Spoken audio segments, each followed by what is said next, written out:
باللہ من الشیطان الرجیم بسم اللہ الرحمن الرحیم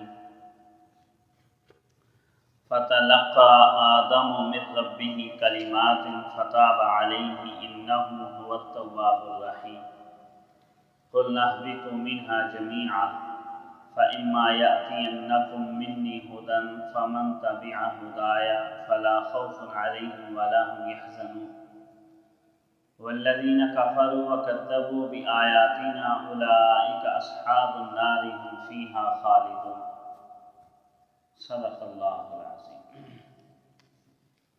معزز سامعین، آدم علیہ السلام نے جب وہ شجرہ ممنوعہ کھا لیا تو جنت سے نکال دیے گئے، جنتی لباس ان کا اتار دیا گیا۔ پھر آدم علیہ السلام اور اماں حوا اپنی اس لغزش پر بہت نادم ہوئے۔ خلاصتاً اللہ رب العزت اگلی آیات میں یہ بات ارشاد فرما رہے ہیں کہ آدم علیہ السلام نے اللہ تعالیٰ سے ہی، اپنے رب سے ہی چند کلمات سیکھ لیے۔ ان کلمات کو انہوں نے پڑھا اور اللہ تعالیٰ سے اپنی توبہ کا اظہار کیا، اپنی عاجزی درماندگی اپنے رب کے آگے بیان کی، تو اللہ تعالیٰ نے ان کی توبہ قبول فرما لی اور ان کی وہ لغزش معاف کر دی، درگزر کر دی۔ فرمایا فتلقى آدم من ربه کلمات، آدم نے سیکھ لیے اپنے رب سے چند کلمات۔ اللہ رب العزت کی کتنی بڑی رحمت ہے کہ اللہ تبارک و تعالیٰ توبہ قبول فرماتے ہیں اور توبہ کی توفیق بھی دے رہے ہیں اور توبہ کا راستہ بھی سمجھا رہے ہیں آدم علیہ السلام کہ یہ کلمات ہیں، ان کلمات سے مجھ سے مانگو، میں تمہیں نواز دوں گا، میں تمہاری توبہ قبول کر لوں گا۔ اور پھر یہ نہیں اللہ تعالیٰ فرما رہے ہیں کہ میں نے سکھا دیا، آدم نے سیکھ لیے چند کلمات اپنے رب سے۔ یہ نہیں کہ لغزش ہوگی تو سرکشی کر لی، جس طریقے سے شیطان سے نے سرکشی کر لی، نہیں، ہمیں لغزش ہونے کے بعد بھی در نہیں چھوڑا اپنے رب کا در ہی تھامے رکھا۔ جس طریقے سے بچہ ہوتا ہے نا، اس کو پتہ ہوتا ہے ماں اگرچہ اس کو مارے لیکن وہ لپٹتا پھر بھی ماں کے ساتھ، پھر ادھر سے ہی میرا کام کرنا۔ تو آدم علیہ السلام بھی اپنے رب کا در نہیں چھوڑا، اپنے رب سے تعلق بنائے رکھا، تو اللہ تعالیٰ نے چند کلمات سکھا دی۔ یہ بھی اللہ کی بڑی شان کریمی ہے کہ اپنے بندے کو توبہ کی توفیق بھی دے رہی ہے، راستہ بھی بتا رہی ہے، کلمات بھی سکھا رہی ہیں۔ اور آدم علیہ السلام کا کتنا بڑا ان کی خوش نصیبی ہے کہ اپنے رب کے ساتھ وابستہ رہے، تو کلمات سیکھ لیے۔ فتح علیہ، پس اللہ تعالیٰ نے ان کی طرف توبہ کی قبولیت کے ساتھ، رحمت کے ساتھ رجوع کیا، مغفرت کے ساتھ رجوع کیا۔ اللہ تبارک و تعالیٰ ان کی طرف رجوع فرما رہے ہیں، رحمت والا ناراضگی ختم کر اور بخشش والا رجوع فرما رہے ہیں، کیونکہ انہ هو التواب الرحیم، بے شک وہ ہے ہی توبہ کو قبول کرنے والا اور رحم کرنے والا، بڑا مہربان ہے وہ۔ نبی علیہ السلام کا فرمان ہے،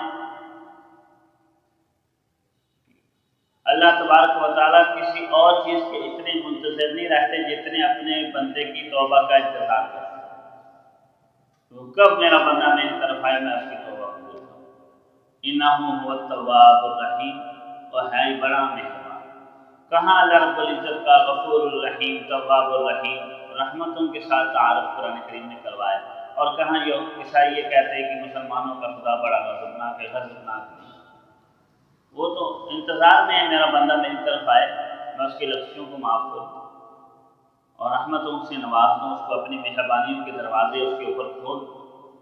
اب وہ کلمات کون سے تھے جو آدم علیہ السلام نے، اماں حوا نے اللہ تعالیٰ سے سیکھ لیا اور ان کلمات کے ذریعے توبہ کی، تو اللہ تعالیٰ نے درگزر فرما دیا، توبہ قبول کر لی۔ یہاں تو اگرچہ اس کا تذکرہ نہیں ہے لیکن قرآن کریم کی دوسری آیات سے پتہ چلتا ہے، کالا، دونوں نے کہا، یعنی اماں حوا اور آدم علیہ السلام نے، ربنا ظلمنا انفسنا، اے ہمارے پروردگار ہم نے اپنے اوپر بہت ظلم کر لیا، وَإِن لَّمْ تَغْفِرْ لَنَا وَتَرْحَمْنَا، اگر آپ ہماری بخشش نہیں کریں گے، ہمارے اوپر رحمت نہیں کریں گے، لَنَكُونَنَّ مِنَ الْخَاسِرِينَ، تو ہم تو بڑا خسارہ کرنے والے ہو جائیں گے، نقصان اٹھانے والے ہوں۔